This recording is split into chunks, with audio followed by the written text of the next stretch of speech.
রাজধানী মোহাম্মদপুর ঢাকা উদ্যানে ছিনতাইকারীদের ছুরিকাঘাতে আহত হয়েছেন আদাবর থানার ওসি এবং এক সাব ইন্সপেক্টর।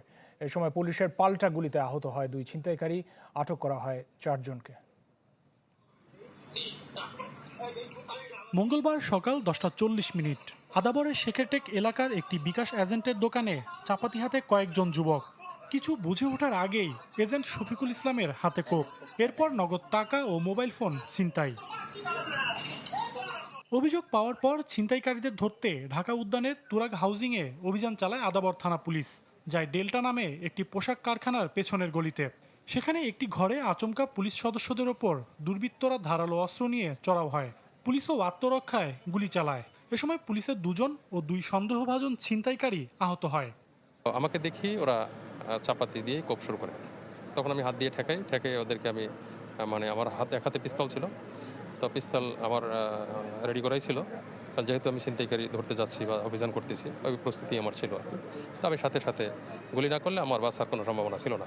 আমির আবার আমারে কোপ দেয়, আমি ওই কোপটা হাত দিয়ে ঠেকাইয়া আমিরকে ধরে আমি শুয়ে পড়ি, শুয়ে আবার ডাক চিৎকার দেয়। এর মধ্যে আমাদের বাকি যে টিম আছে ওরা আবার এর মধ্যে ঢুকে যায়। এই ঘটনায় মোট 4 জনকে আটক করা হয়। পুলিশের দাবি তারা একটি সংঘবদ্ধ ছিনতাইকারী চক্রের সদস্য।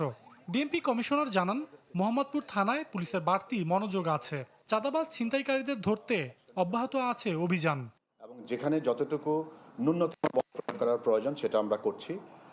এখন কেউ যদি পুলিশকে অস্ত্র নিয়ে আক্রমণ করে, সেই ক্ষেত্রে পুলিশ তো অবশ্যই আত্মরক্ষার্থে সেখানে গুলি করতে হবে এবং সেখানে বল প্রয়োগ করতে হবে।